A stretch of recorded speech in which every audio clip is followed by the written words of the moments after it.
छठवां सत्र इस राष्ट्रीय संगोष्ठी का छठवां सत्र होगा, षष्ठम सत्र। और इस सत्र में भी 8 पेपर पढ़े जाने हैं, लेकिन इनमें से 2 शोध पत्र के जो प्रस्तुतकर्ता हैं अभी उनकी उपस्थिति की सूचना नहीं मिली है। तो अगर आ जाते हैं इस दौरान सर तो उनको अवसर देंगे, नहीं तो मान के चलें कि 6 शोध पत्रों का वाचन इसमें होना है। और इसके अध्यक्षता के लिए मैं यहाँ सादर आमंत्रित करता हूँ मंच पर हमारे विभाग के सेवानिवृत्त संयुक्त संचालक हमारे वरिष्ठ श्री राहुल कुमार सिंह साहब का। और इस सत्र का संयोजन करने वाले थे डॉक्टर देवेंद्र कुमार सिंह अमरकंटक यूनिवर्सिटी से, मगर अभी तक उनका आगमन नहीं हुआ है। तो हम अनुरोध करते हैं डॉक्टर आशुतोष चौरे जी से, खैरागढ़ विश्वविद्यालय के संग्रहालयाध्यक्ष, आप दोनों कृपया मंच पर पधारें और इस सत्र के संचालन के लिए आपसे अनुरोध है।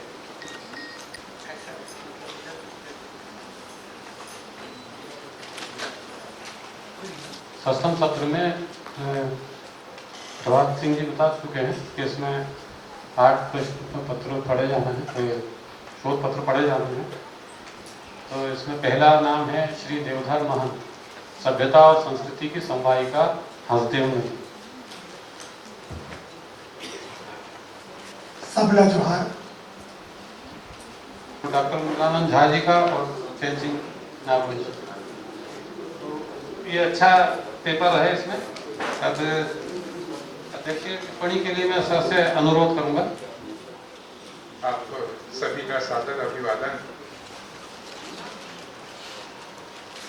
चर्चा ये हुई थी, मुझे कुछ बातें नदी पे करनी थी और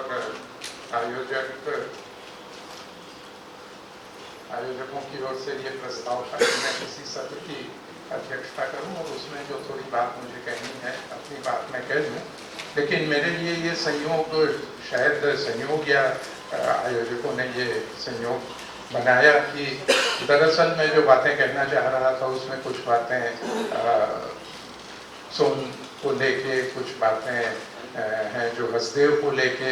तो संयोग ऐसा है कि उन्हीं विषयों पर इस सत्र में जो बच्चे पढ़े गए वो ज़्यादातर थे।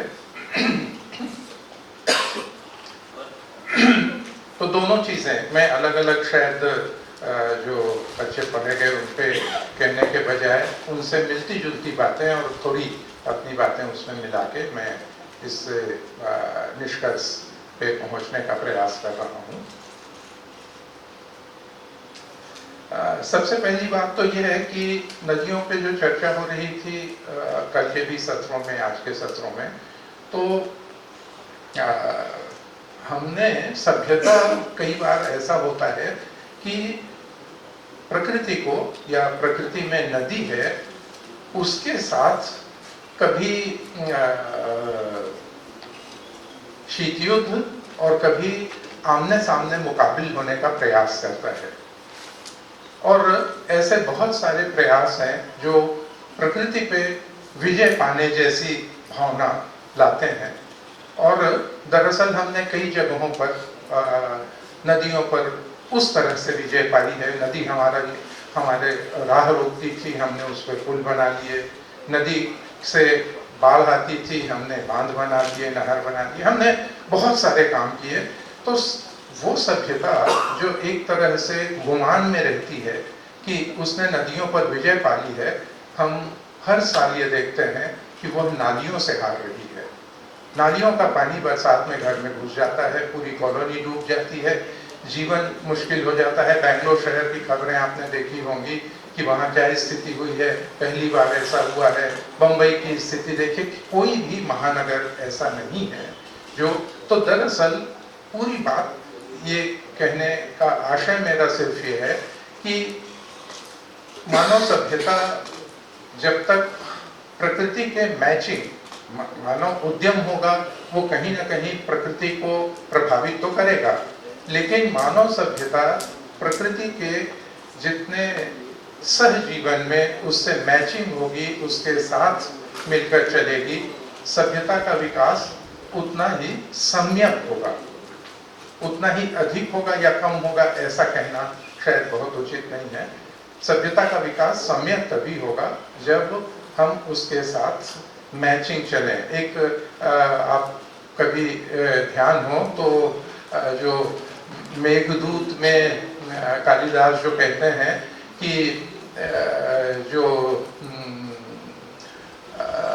पिया मिलन को गोरी जा रही है, संस्कृत मुझे बहुत आती नहीं, याद भी नहीं है, तो उसमें वो कहते हैं कि बिजली से कहते हैं, बिजली चमकना, इससे बड़ा तो दुश्मन कोई नहीं है, लेकिन कालिदास कहते हैं बिजली चमक कर तुम उसको डराना मत, क्योंकि वो अपने पिया मिलन से जा रही है, प्रिय से मिलने के लिए जा रही है, बल्कि बिजली चमक के उसको रास्ता दिखाना। तो हम प्रकृति को बिजली चमकने को भी किस मित्र भाव से, कितनी मैत्री से हमारे देखने की परंपरा रही है। तो चाहे वो नदी हो, चाहे पहाड़ हो, हम उसके साथ अपने सहजीवन को किस तरह से निभाते हैं। एक दो उदाहरण, गंगा और यमुना, यहाँ हम दरअसल प्रतीक रूप में जो मंदिरों में गंगा और यमुना होती हैं, ये मल्हार का चित्र आप देख रहे हैं। माना ये जाता है कि हम दर्शन के लिए जाएं तो दोनों द्वार शाख पे गंगा और यमुना की प्रतिमाएं होती हैं। तो दरअसल ये मनस शुद्धि है। हम जाते हैं, हम अभिषेक नहीं, स्नान नहीं, तो अभिषेक और स्नान शायद उतना आवश्यक नहीं होता है जितना मनस शुद्धि, चित्त शुद्धि आवश्यक होती है, और उसके लिए प्रतीक रूप में गंगा और यमुना प्रत्येक मंदिर के द्वार शाख पर होती हैं। इस संगोष्ठी को भी इसी तरह से कुछ पवित्र विचार यहाँ आए, इस उद्देश्य से आयोजित किया गया है। और गंगा और यमुना पे एक छोटी छोटी दो बातें मैं कहना चाहूँगा, कुछ थोड़े परिप्रेक्ष्य अलग हैं। एक जो सब ये कहानी जानते हैं कि जो गंगावतरण की कहानी, और शिव को गंगाधर कहा जाता है। बहुत सारी बातें आती हैं कि पार्वती उनसे स्तुतियादार भी करती हैं कि गंगा को आपने बहुत सिर पे चढ़ा रखा है। किस्म की बात लोक में बहुत सारी चीजें आती हैं और बहुत सुंदर ढंग से आती हैं। लेकिन जो बात कही जाती है उसकी एक बहुत सुंदर व्याख्या की जाती है। वो व्याख्या ये की जाती है कि दरअसल ये पर्यावरण का या उस क्षेत्र का जो नॉर्थ इंडिया का है, जो पाइन के जो पतले पत्ते वाले, नुकीले पत्ते वाले, सुई के पत्ते वाले जो वृक्ष होते हैं, वो कैसे बरसात के लिए मुश्किल की चीज होते हैं, पानी के लिए मुश्किल की चीज होते हैं, क्योंकि उन पर पानी रुकता नहीं है। और जबकि जो जटाएं हैं, वो जटाएं दरअसल शिव की जटाएं हैं, वो हमारा ऐसा फॉरेस्ट इकोसिस्टम है जिसको ब्रॉडलीफ प्लांट्स कहते हैं। जंगल आजकल एक बहुत काम चलाऊ शब्द इस्तेमाल हो रहा है। वो काम चलाऊ शब्द है ग्रीन कवर।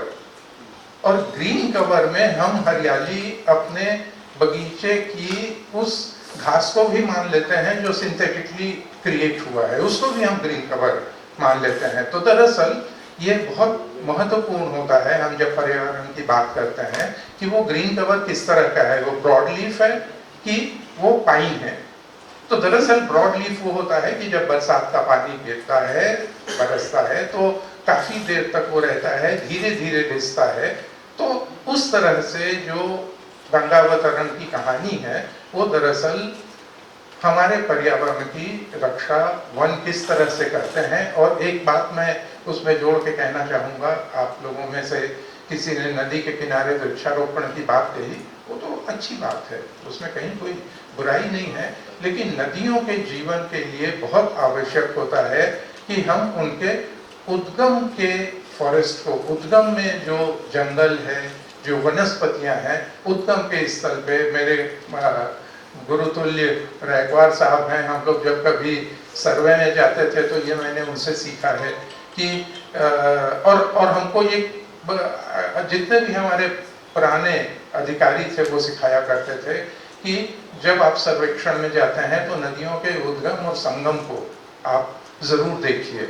उद्गम और संगम को मुझे ये नहीं समझ में आता था, बाद में ये लगा कि वो सिर्फ पुरातत्व के लिए नहीं बल्कि हमारी संस्कृति, हमारी आस्था, हमारे पर्यावरण सभी के लिए आवश्यक है। और रायपाल साहब से मेरा अक्सर झगड़ा होता था, बहस होती थी। हम आधे घंटे खर्च करते थे, वो बोलते थे कि नहीं, नदी जल के स्पर्श किए बिना नहीं जाएंगे हम। मैं आज उसका महत्व समझता हूँ। उस समय मैं अपनी नादानी में उनसे बहुत झगड़ा किया करता था। मेरे लिए वो गुरु हैं, उन्होंने मुझे कई जगहों पर सिर्फ पुरातत्व नहीं, जीना भी सिखाया है। एक दूसरी चीज, यमुना पे छोटी सी बात। यमुना को याद करते हुए हमेशा याद आते हैं वो बलराम है। बलराम का एक नाम संकर्षण है और कर्ष जो शब्द आता है, मेरा ख्याल है कर्ष उपनाम बरेट जो वॉशरमैन है वो भी इस्तेमाल करते हैं। और कर्ष का मतलब थोड़ी खींचतान, चालू भाषा में अगर कहें, बलराम बड़े खींचतान वाले देवता हैं। कृषि के तो देवता ही हैं, वो हलधर नहीं है।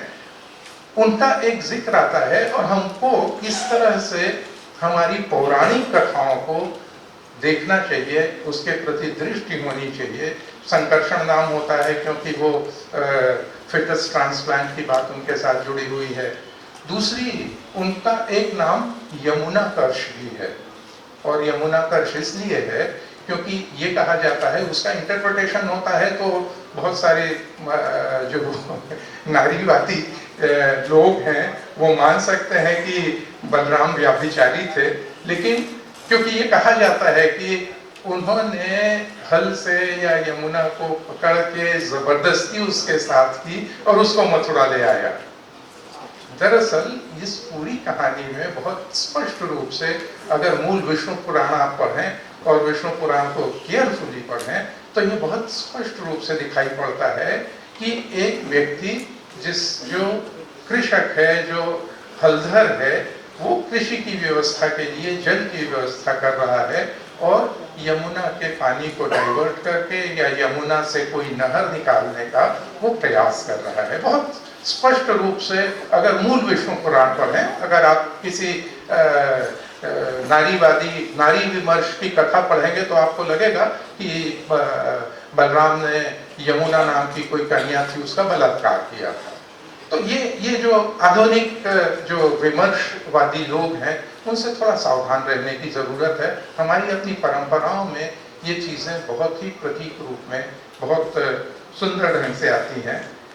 दो चीजों की मैं चर्चा करना चाहूंगा। सोन के लिए जो बात हो रही थी, निसंदेह सोन का उद्गम, जैसे अमरकंटक में सोन और मूड़ा दो नदियां हैं, कहा जाता है कि वहां से निकली गई है, लेकिन वो भूगोल के जितने भी गंभीर अध्ययन हैं उनसे वो सिद्ध और प्रमाणित है कि वो जो सोन बचरवार है वो जो अब आमतौर से अब जो बिलासपुर से रतनपुर होके जो रास्ता पेंड्रा रोड को जाता है या अमरकंटक को जाता है, उस रास्ते पे जो सोन बचरवार है वहां से वो उद्गम होता है। नदियों के उद्गम के साथ ये होता है कि एक जगह से उद्गम है, कई बार हम आज भी चर्चा कर रहे थे कि एक जगह उद्गम होता है, फिर सूख जाता है, फिर दूसरी जगह दिखता है। एक नदियों के उद्गम को लेके गड़बड़ियां होती हैं उनके धार्मिक आस्था को लेके कि उद्गम है तो वहां पे एक दुकानदारी बन गई तो उसके पीछे एक जगह खोज ली गई कि नहीं इसका उद्गम यहाँ है। जब मैं महानदी का उद्गम देखने गया तो मुझे आज भी स्पष्ट नहीं है। मैं भूगोल वालों से बार बार ये समझना चाहता हूँ कि महानदी का उद्गम जिस जगह को बताया जाता है सियावा पहाड़ी के नीचे, तो मुझे बार बार ये लगता है कि नदी तो उसके बहुत पीछे से आ रही है, उसको उद्गम क्यों माना जाता है। तो दरअसल ये उद्गम आपको न सिर्फ भौगोलिक रूप से बल्कि बहुत सारी सांस्कृतिक रूप से बहुत सारी चीज़ों को ध्यान कराती हैं। और सोन की जो बात हो रही थी देव कुमार मिश्र जी की पुस्तक है सोन के पानी का रंग। मेरा ख्याल है हिंदी में लिखी हुई नदियों पर जिस व्यापक दृष्टि से और जिस कॉम्प्रिहेंशन के साथ, चाहे वो संस्कृति हो, चाहे पुरातत्व हो, चाहे वो पर्यावरण हो, चाहे धार्मिक आस्था हो, विभिन्न केंद्र हो, वो सोन के पानी का रंग मध्य प्रदेश हिंदी ग्रंथ अकादमी से प्रकाशित पुस्तक है। देव कुमार मिश्र उसकी सोन की परिक्रमा किया करते थे। नर्मदा की परिक्रमा की अक्सर बहुत चर्चाएं होती हैं, पुस्तकें भी हैं, ढेर सारा काम हुआ है, लेकिन सोन पर जिस तरह की परिक्रमा और प्रकाशन हुआ है, उसी तरह एक बहुत सुंदर प्रकाशन, हम जब पुरातत्व की बात करते हैं, जो पुरातत्व के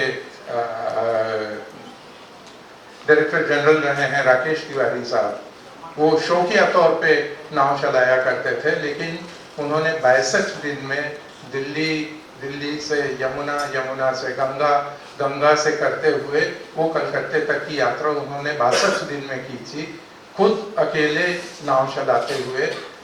सफर एक डोंगी में डगमग। तो इस तरह का जो साहित्य रचा गया है, दरअसल इस साहित्य की या इस शोध संगोष्ठी की आवश्यकता क्यों है? हम अपने नदी से रिश्तों को पुनर्जीवित करने का, नदी जैसा मैंने कहा पुल बन गए हैं, नदी से हमारा रिश्ता, हमने नदी को जीत लिया, अब नदी से हमारा ताल्लुक नहीं रहा, अब हमको पुल से गुजर जाना है।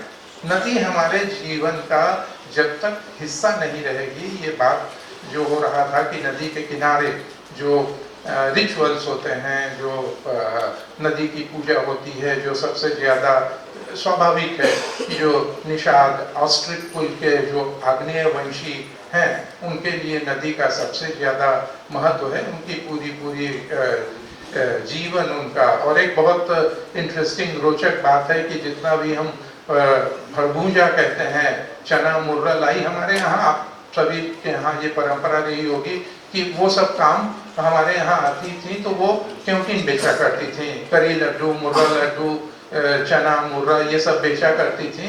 तो ये बात कभी एक हमारे बुजुर्ग ने कही थी जो मेरे ध्यान में यूँ कभी नहीं आई थी कि ये कभी तुमने सोचा है? मैंने कहा क्या?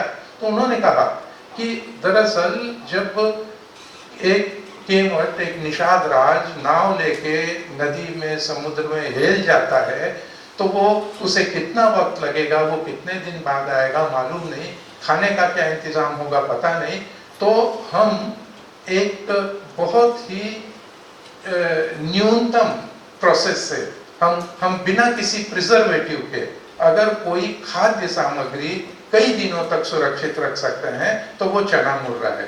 तो चना मुर्रा बनाने में इसीलिए क्योंकि एक्सपर्ट होती थी कि अपने केवट पतियों को वो चना मुर्रा, करी लड्डू दे पाती थी। तो ये हमारी जीवन शैली में किस तरह से है, बहुत सारी बातें। एक कल बात हो रही थी उड़ेला पूरा की, बैहापुरा की, वो दरअसल उड़ेला जैसे पानी उड़ेल दिया गया हो। और ये उड़ेला पूरा जो भी होता है वो हमेशा जो पहाड़ी नदियां हैं उन पहाड़ी नदियों में होता है। एक बहुत सुंदर प्रकरण है, एक देवधर महन जी चर्चा कर रहे थे, उस गांव का नाम उनको जरूर लेना चाहिए ऐसा मैं मानता हूँ, जहाँ पे हसदेव नदी का संगम महानदी से होता है। वो गांव है मोहाली, और वो छत्तीसगढ़ की प्रमुख नदियों में वो नदी का संगम इसलिए विशेष उल्लेखनीय है कि वो अकेला ऐसा संगम है जहां हसदेव नदी महानदी पे 90 अंश के कोण पे मिलती है मेरे जानकारी में, और कोई दो मेजर मुख्य प्रमुख नदियां ऐसी नहीं है जो 90 अंश के कोण पर संगम बनाए। मजेदार ये है कि वो धीरे धीरे अब वो कोर्स थोड़ा बदल रहा है, पुराना कोर्स भी दिखता है, नया को वो हसदेव धीरे धीरे अपने बाएं ओर, मोहाली की जमीन मरार समाज के लोग हैं, वो लोग परेशान होते हैं, जमीन का पट्टा दिया जाता है, वो सब होता है। बहुत इंटरेस्टिंग ये है कि नदी हमारे जीवन का हिस्सा कैसे है। हम जब वहाँ गए थे तो कुछ आर्कियोलॉजिकल मटेरियल और इस तरह भी जो संस्कृत विद्यालय की बात महन जी कह रहे थे, वो 1930 के दशक में मोहाडी ऐसा गांव था जहां टेलीफोन की लाइन थी, वहां टेलीफोन था, और उसका कारण है कि वहां पुराना अमेरिकन एवेंजेलिकल चर्च था। वो चर्च की आज भी बुनियाद वहां है।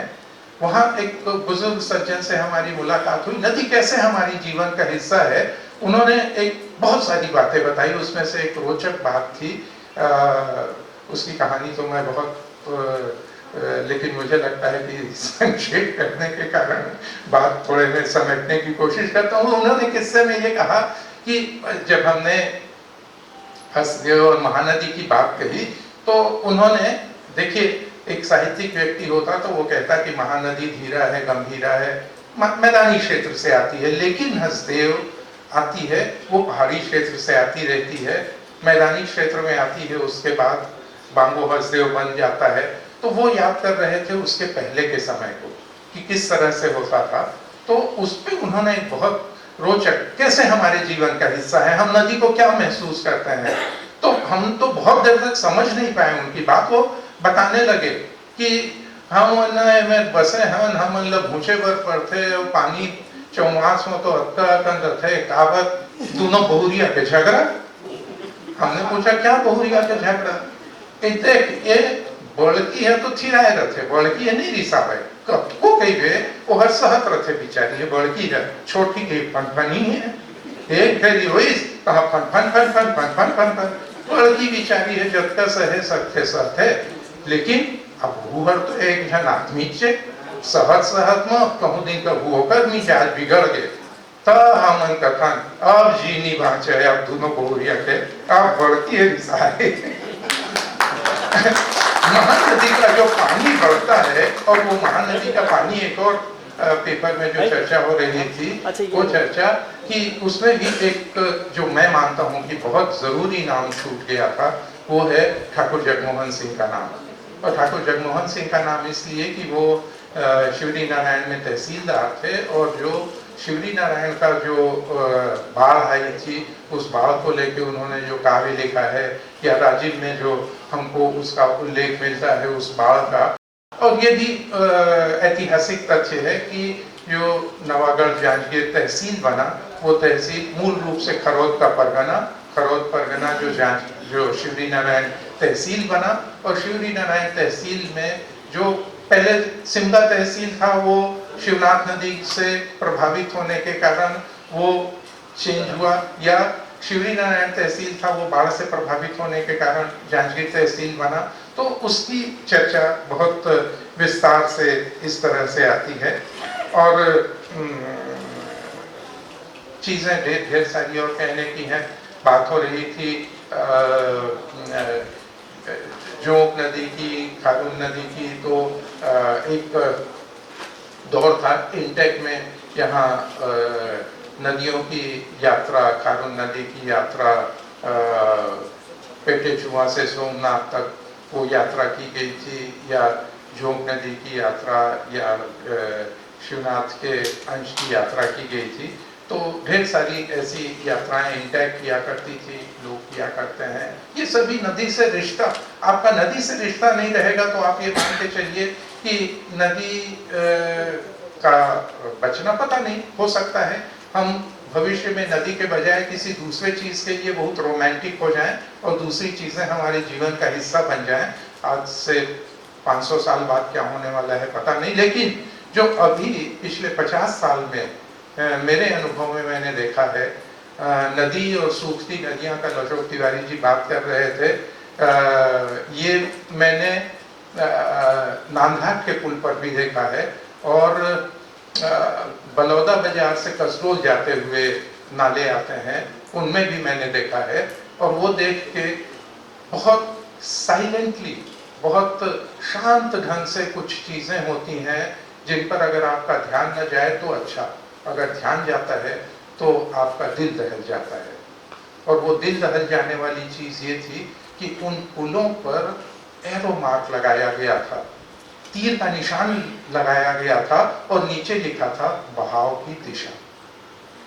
हम नदियों के, नालों के बहाव की दिशा पुलों पर दर्शाने के लिए मजबूर हो गए हैं, क्योंकि उसमें पानी नहीं होता। पानी होना इतिहास की बात हो गई है।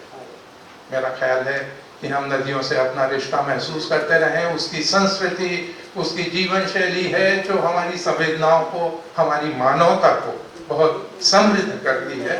और मुझे लगता है कि ये पूरा ये सेमिनार है, ये इसी से संबंधित है। और कई बार होता यह है कि लोग कहते हैं कि इन सब से होगा क्या, और मेरा हमेशा ये कहना होता है कि जन्मदिन मनाने से किसी की उम्र नहीं बढ़ जाती है, लेकिन फिर भी जन्मदिन मनाने का बहुत सारा आशय होता है, जैसे इस आयोजन का आशय है। धन्यवाद आप सभी। धन्यवाद सर। इस 6वें सत्र को संपन्न कराने के लिए आप दोनों के प्रति हम अपना आभार व्यक्त करते हैं। अभी तक कुल 45 शोध पत्रों का वाचन यहाँ पे हो चुका है, कल के 4 सत्र और आज के 2 सत्र, और भोजन का भी समय हो चला है। आदरणीय राहुल सिंह साहब ने न केवल इस सत्र को समय से संपन्न कराया, बल्कि अपने अध्यक्षीय उद्बोधन में इस संगोष्ठी के मूल विषय को भी विस्तार से स्पष्ट किया और साथ में एक संदेश भी दिया कि केवल अध्ययन या शोध पत्र वाचन कर लेने भर से हमारे कर्तव्य की इतिश्री नहीं होती, और वापस से हमको नदियों से जो अपना संबंध हम खोते जा रहे हैं, उस संबंध को पुनर्जीवित करने का भी जो हमें एक संदेश आपने दिया है संवेदनापूर्ण, उसके लिए हम आपका आभार व्यक्त करते हैं। और आप सभी से अनुरोध करते हैं कि आप सभी भोजन के लिए आएं, और भोजन के तुरंत बाद हम 7वां सत्र भी प्रारंभ करेंगे। आप सबसे हमारा आग्रह रहेगा कि पुनः यहाँ समय से उपस्थित हों और हमारे विभाग के इस महत्वपूर्ण कार्य में सहयोग प्रदान करें। धन्यवाद।